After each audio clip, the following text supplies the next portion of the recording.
मर्जी। माता पिता अपने बच्चों के सुख में जीवन के लिए ईश्वर से कैसे विनती करें? तो माता पिता को यदि अपने बच्चों का कल्याण और मंगल चाहिए तो उनको बचपन से भगवान नाम जपने की प्रेरणा करें, उनको भगवान के पावन चरित्र सुनाएं और सिद्धांत की बातें बतावें, जिससे आध्यात्मिक होकर आधुनिक विद्या का अध्ययन करते हुए संसार में एक आध्यात्मिक पुरुष बने। बिना अध्यात्म के जीवन बेकार है। अब जिसके जीवन में अध्यात्म नहीं वो मरा हुआ जीवन है। मनमानी आचरण करके केवल वो दुख भोगेगा। जहाँ अध्यात्म है तहाँ डर है कि हमको ये काम नहीं करना चाहिए, ये गलत है और ये सही है, ऐसा निर्णय करने की बुद्धि होती है। और जिसकी ऐसा निर्णय करने की बुद्धि नहीं तो पशु है।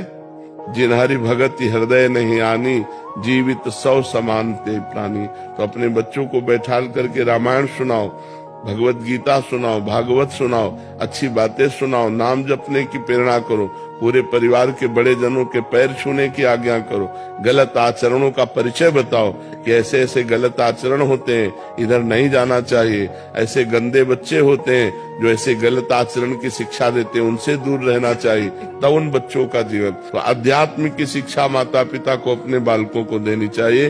पर दुर्भाग्य ये है कि माता पिता अध्यात्म में नहीं है।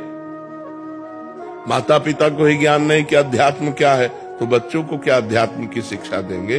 बिना अध्यात्म के जो मन है वो आसुरी प्रवृत्ति में चला जाता है, राक्षसी प्रवृत्ति में। देखो ना, जब सुनने को मिलते हैं ना, जैसे लोग बता कि एक बच्ची के साथ ऐसा किया, तो अब सोचो आप, ये राक्षसी पना आया कि नहीं? क्या वो पढ़े लिखे नहीं है? पढ़े लिखे, आधुनिक पढ़ाई में खूब ग्रेजुएट है, लेकिन आध्यात्मिक पढ़ाई ना होने के कारण वो अपने आचरणों से भ्रष्ट है, वो अपने आचरणों से गिरे हुए हैं।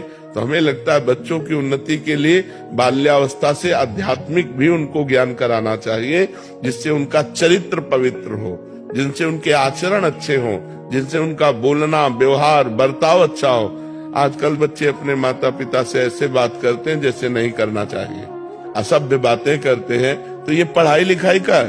पढ़ाई लिखाई का तो ये है कि अपने बड़े बुजुर्गों से हाथ जोड़ के बात करना, नम्र बात करना, उनकी बात स्वीकार करना, उनके चरण स्पर्श करना, ये सब बातें भूल जा रहे हैं। तो हम इसीलिए कहते हैं अपने बच्चों को बैठाल कर धार्मिक प्रवचन सुनाओ, धार्मिक ग्रंथों को सुनाओ, नाम जप करवाओ, पवित्र भोजन करने की उनको शिक्षा दो, पवित्र आचरणों की शिक्षा दो, तब उनका जीवन उत्तम और महान बनेगा।